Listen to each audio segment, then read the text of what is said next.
Já chamo para cá a nossa caríssima Maria Lúcia Fatorelli, de surpresa. Buenos dias, minha querida, como vai? Muito bom dia, Rafael, todos os seguidores aqui da TV Democracia. Bom dia.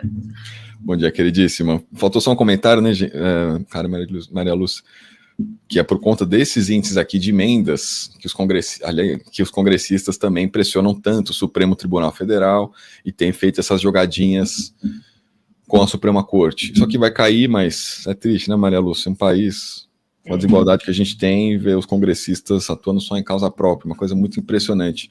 O que você acha dessas emendas, Maria Lúcia? Uma coisa que faz o sistema político funcionar, mas também tem uma série de problemas, né, entraves. Não, que os políticos sempre tiveram as suas emendas, né? As emendas parlamentares sempre existiram. Mas esse aumento depois do orçamento secreto e em seguida dessa saída que o Congresso arrumou para passar por cima da decisão do Supremo e ter essas emendas PIX, isso aí concentra um poder enorme na mão de partidos e de pessoas, não é?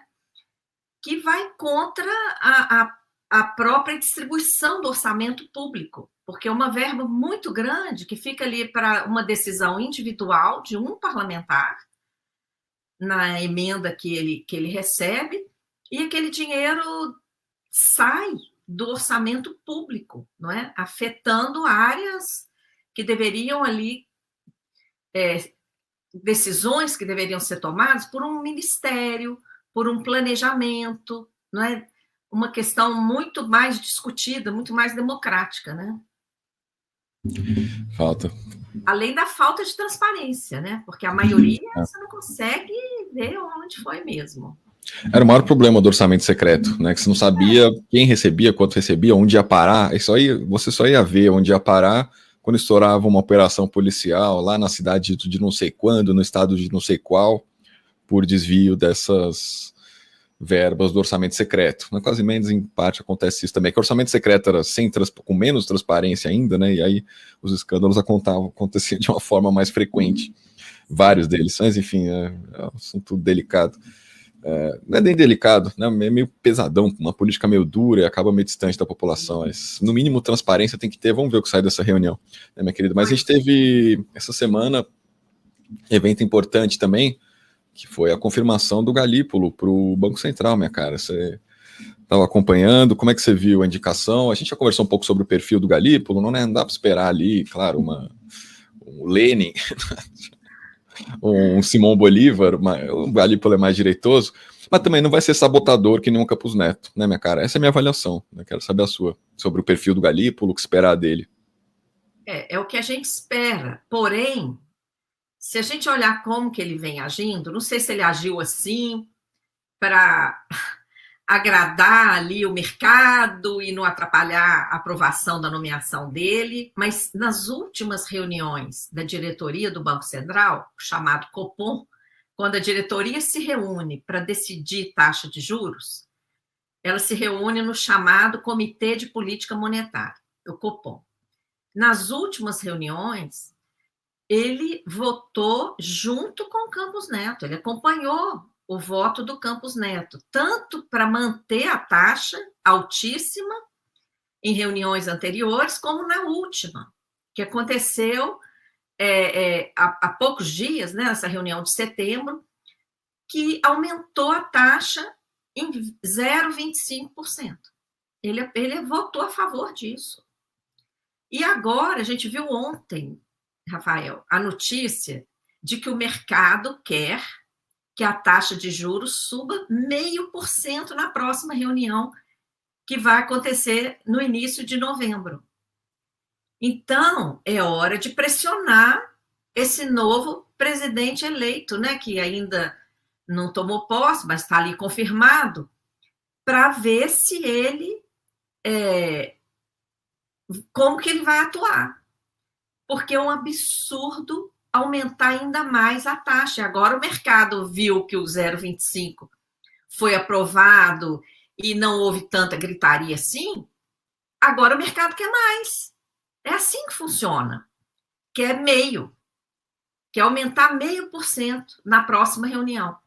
E essa notícia, né, que saiu ontem, o que ela está falando? Que tem que aumentar 0,5%, além dos 10,75%, que já é um escândalo, é a maior taxa de juro do mundo.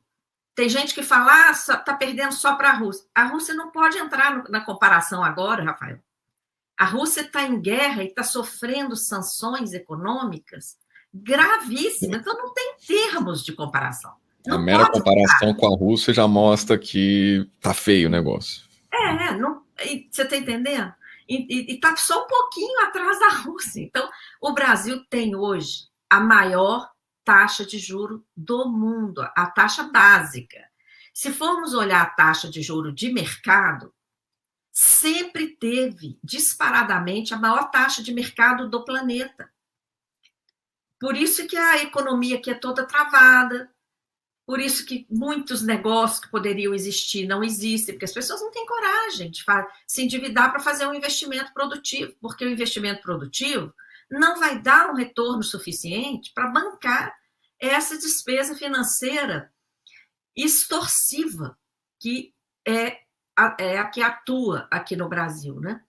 Então, a gente tem que ficar de olho aí nos pronunciamentos do Galípolo e exigir mesmo dele uma postura harmoniosa com a fala, pelo menos, do Lula, porque o Lula, desde que entrou no início do ano passado, ele está pregando a redução dos juros, e nesse ponto ele está muito certo, porque é um abuso essa taxa de juro muito alta aqui no Brasil. Agora, vamos ver como que o Galípolo vai agir, né? E outra coisa, aquela questão dos bets, né, que ficou aí sendo discutida também pelo Banco Central, o Banco Central falando que a inadimplência também vai influenciar na taxa de juros. Ora, então, vamos lá regulamentar o BET, não aumentar o juro. Entendeu? É tudo assim, desculpa infundada, injustificada. Para aumentar os juros, eles estão falando que a inflação o último levantamento de inflação pelo IBGE fez uma elevação do IPCA, que é o Índice Oficial de Inflação, em 0,44%, então o juro teria que aumentar meio. Mas o que é esse 0,44%? A gente foi pesquisar os dados do IBGE. O que fez a inflação subir, esse 0,44%? A maior parte, o que mais influenciou nesse índice, cerca de 90% do impacto, Rafael, para provocar esse aumento na inflação, foi aumento no preço da energia elétrica. Por causa das secas, da redução dos reservatórios, tá? Além de elevação de preço de alimentos, também por causa da seca. Agora, já começou a chover, até aqui em Brasília, viu, gente? Aqui está uma beleza. Tem 3 dias que começou a chover aqui, depois de 160 e tantos dias sem chuva. Então, isso é uma coisa sazonal. E aí vai impactar direto no juro? Não, né? Não, por quê? Porque que quem vive de renda tem que ter imediatamente uma reposição da inflação, que é uma coisa sazonal, que vai voltar ao normal agora. É um abuso, viu, Rafael? É um abuso, é para travar o Brasil e não deixar mesmo que a economia do país caminhe, tá? A gente tem acompanhado toda essa história. O Rogério, já te fazer uma pergunta específica sobre o Campos Neto. Ele diz aqui que lá no Senado o Galípolo ele comentou alguma coisa da remuneração das operações compromissadas. Essas são aquelas da sobra de caixa que você tanto menciona? Ele acabou não completando o comentário. O que você sabe o que ele disse sobre isso? Não vi essa parte da fala do Galípolo sobre as compromissadas. Mas eu sei que isso aí o Banco Central considera essas operações como se fossem operações necessárias, de novo, para manter o nível de inflação.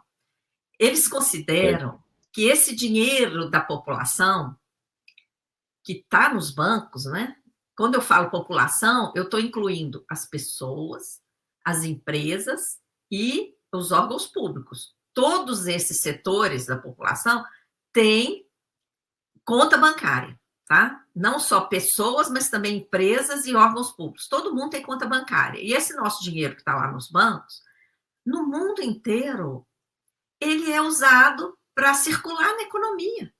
Ele é usado para empréstimo a juro baixo, não é? Para que é como sangue num corpo. O dinheiro tem que circular para o corpo ficar saudável. Se no corpo o sangue tem que circular para o corpo ficar saudável, na economia, o dinheiro tem que circular para a economia ficar saudável. É a mesma coisa, sabe? O que acontece aqui no Brasil? O Banco Central tem tido essa visão, né? Inclusive está lá no site dele, que esse dinheiro depositado nos bancos representaria um excesso de poder aquisitivo, um excesso de moeda que teria que ser enxugada. Como se esse excesso de moeda fosse destinado à demanda, que é o que não está acontecendo. E isso é apenas uma desculpa para remunerar esse dinheiro que não é dos bancos, que é da sociedade, né, das pessoas, das empresas e do setor público, que está depositado nos bancos. Então, não é um dinheiro que pertence aos bancos, mas os bancos colocam esse dinheiro lá no Banco Central, nas operações compromissadas, e recebem uma remuneração diária sobre esse dinheiro que sequer pertence a eles, é a Bolsa Banqueiro. Aqui no Brasil, para você ter ideia assim, de como a justificativa que o Banco Central usa é completamente furada, no mundo inteiro, o volume dessas operações é pífio. É 1%, às vezes menos, às vezes um pouquinho mais. Só tem um estudo do Senado, inclusive, que prova isso. Nas Filipinas, que é um país também desorganizado, chegou uma vez a 3%, mas não passa disso, do PIB. Tá? Sabe quanto essa operação chega aqui no Brasil? 20% do PIB, já chegou a 25% do PIB. Então, na prática, o que essa operação está provocando? Uma escassez de moeda no mercado. Por isso que o juro de mercado aqui no Brasil é esse escândalo. Raciocina comigo, Rafael, o que o banco vai preferir? Ganhar diariamente ali a remuneração garantida pelo Banco Central, que ele não perde um minuto, ele não tem que manter ali funcionário vigiando se quem pegou empréstimo está pagando, está atrasando, como é que é. Não tem que fazer ficha de pessoas para receber empréstimo, levantamento, preenchimento das condições, etc. Não tem que fazer nada. É um clique. Coloca o dinheiro lá no Banco Central e já começa a ganhar juros. Os bancos vão preferir isso ou ficar fazendo empréstimo a juro baixo para a população? Claro que eles vão preferir a remuneração diária, de graça. Então, os bancos só emprestam para a sociedade a juro extorsivo, que vai compensar toda essa estrutura que ele tem que manter para controlar empréstimos bancários. Não é? Então, isso é outro ponto que está aí afetando a vida de todo mundo, porque no Brasil os salários são baixos demais, a maioria da população acaba tendo que recorrer a algum empréstimo para dar conta, né, dos seus compromissos, e fica endividada, fica submetida a esse juro abusivo. Então, a visão que está lá no site do Banco Central sobre essas compromissadas é essa, é que teria que manter esse enxugamento de moeda, porque se essa moeda entrar na economia, no consumo, vai gerar um excesso de demanda e, possivelmente, inflação. Olha que viagem.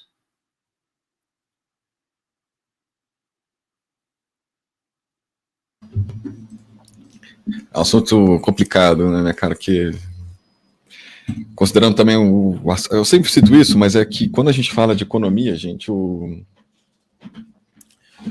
a posição da imprensa tradicional pesa, né? Não tem um comentarista ali que diz o que a Maria Lúcia diz. E assim, o que eu cito isso em relação a Israel também. As pessoas acabam nem sabendo que existem outras linhas, outras realidades, além daquelas que a imprensa tradicional diz. É impressionante, e não tem uma mínima pluralidade na imprensa brasileira. Pelo menos tem internet, né? Aqui sim, mais contestações e tal, mas ainda tem uma brecha digital enorme no Brasil, né? Exclusão da participação dos cidadãos na política, é um quadro bem amplo. Mas para fechar de vez, minha cara, temos a sua vez a saída do Campos Neto do Banco Central, vai ser no final do ano. O sujeito, né, que fazia aquelas declarações, que forçava a barra em uma série de notas, né, que deu muita atenção àquele boletim Focus, né, a previsão de inflação, sempre de olho no mercado, sempre olhando só o mercado, né, dane-se a população, o que o mercado diz é que importa, eles só olham isso. Essa lógica que ele aplicou por aqui, um cara que era ministro do Bolsonaro praticamente, né, o primeiro presidente do Banco Central nessa regime, posso dizer assim, de autonomia, né, agora eles querem transformar o Banco Central numa empresa pública para ampliar nessa ausência, para não colocar nenhum tipo de controle, enfim, transformar ali numa instituição meramente que seria ainda é, né, em certa medida, um antro de lobby de banqueiros, mais que nada. Mas fechando, né, por fim, essa presidência do Banco Central com o Campos Neto, colocamos o perfil do Galípolo, né, vai mudar pelo não multi, mas também não teremos um bolsonarista dentro do Banco Central. Ainda assim fica a autonomia do Banco Central em si. Enfim, como é que você vê esse legado, se é que eu posso dizer isso, né, o que deixa de lição essa presidência do Campos Neto do Banco Central, o primeiro, né, sob a autonomia da instituição? Eu acho que assim, um desastre, né? Porque nós vimos um presidente eleito declarar, Lula chegou aí às lágrimas, você lembra, né, Rafael? Que no governo dele ele não ia ficar dando dinheiro para banqueiro, né? Que ele queria reduzir juros e etc. E ele não conseguiu isso até agora, pelo contrário, né? O Campos Neto está aí subindo, o Banco Central está aí subindo juros com perspectiva de subir. Então, como é que fica a população? A população elege um projeto, não é, que promete uma política pública, porque juro, gente, é política pública, afeta a vida de todo mundo, afeta a vida das pessoas, das empresas, afeta as contas públicas, né? Porque a dívida é impactada pelo juro alto, e aí a dívida alta justifica mais cortes, como a gente está assistindo, né? Mais cortes para cumprir metas do arcabouço. O próprio arcabouço é justificado pela dívida. Contra-reformas, a próxima contra-reforma da Previdência já está na mira do Congresso, também é justificada pela dívida. Então, você está vendo o encadeamento, como que tudo afeta, como o juro alto afeta a população, sob várias formas, né?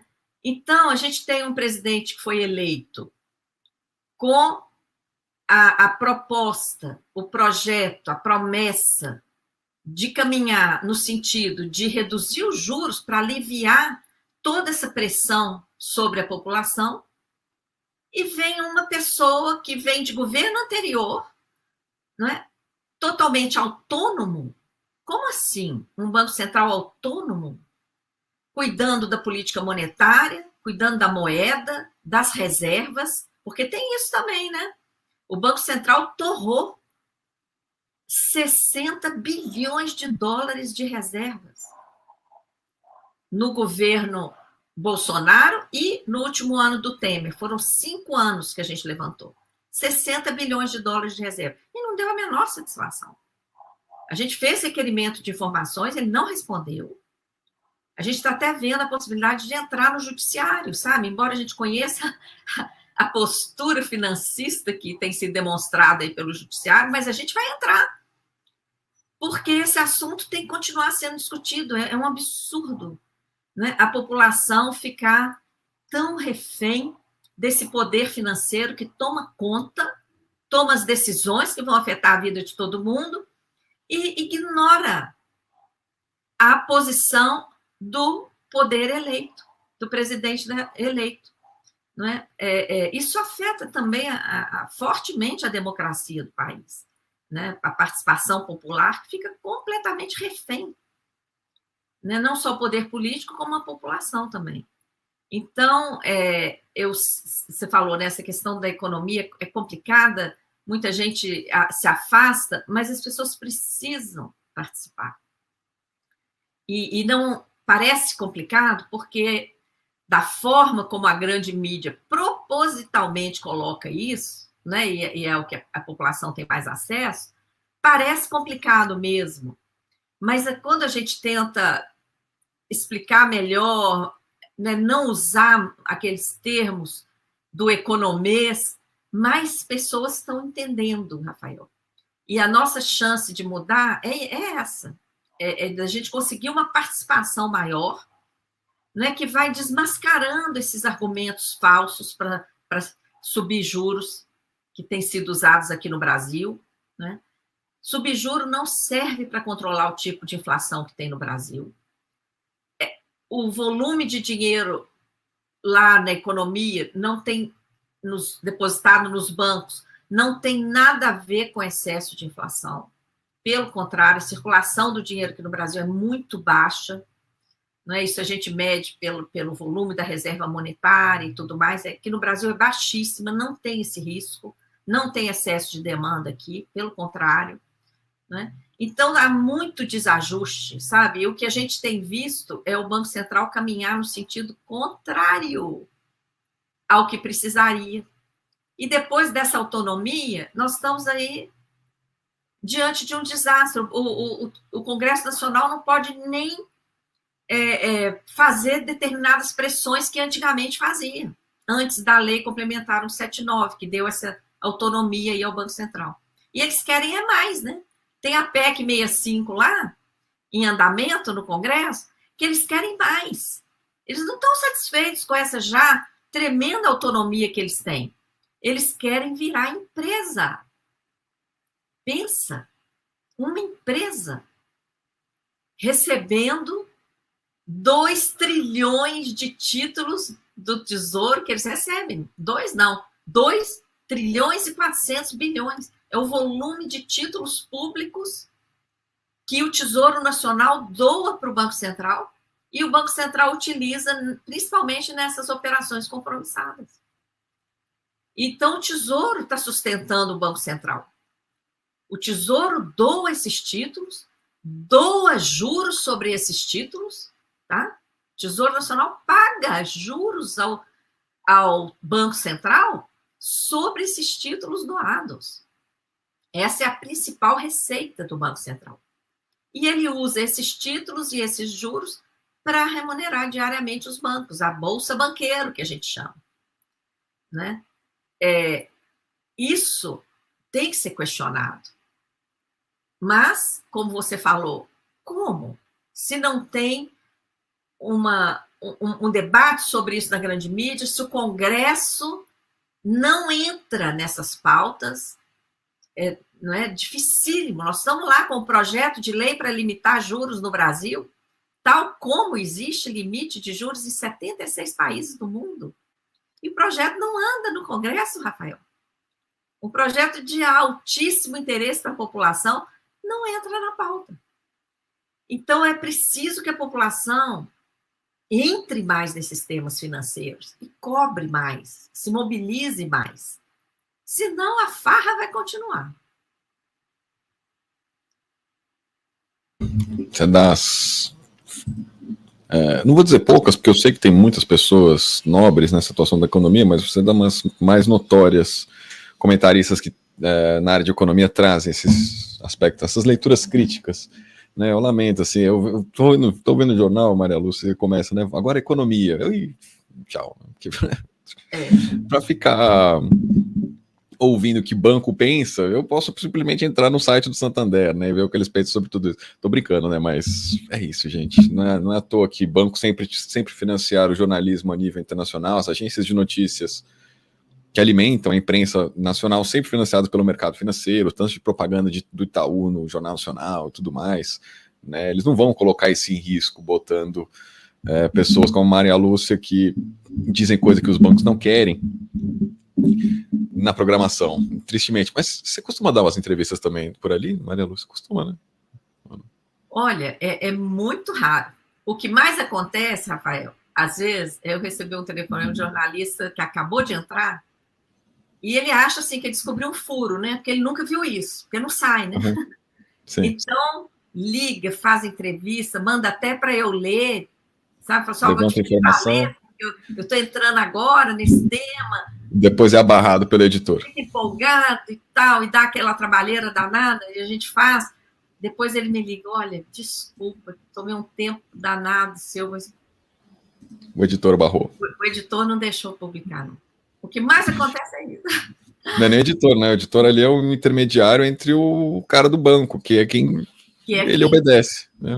O conselho. O editor-chefe, o editor-chefe de jornalismo, o próprio chefe dele, é uma tristeza no noticiário nacional. Meu querido, mas olha, obrigado por toda essa luta. Vamos ver o que vai ser esse Galípolo. Conversaremos quando...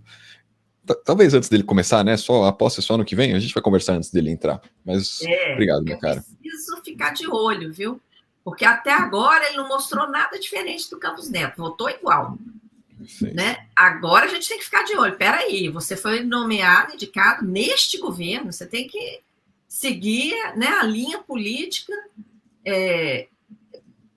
proposta por esse governo, que é uma coisa mais equilibrada, pelo menos se ele parar de falar mentira, se ele parar de mentir para a população, de que teria que subir juros para controlar a inflação, se ele parar de mentir, de que teria que fazer essas operações compromissadas, essa remuneração da sobra de caixa dos bancos para controlar a inflação, se ele parar com essas mentiras, o Galípolo já vai ser um ganho, sabe?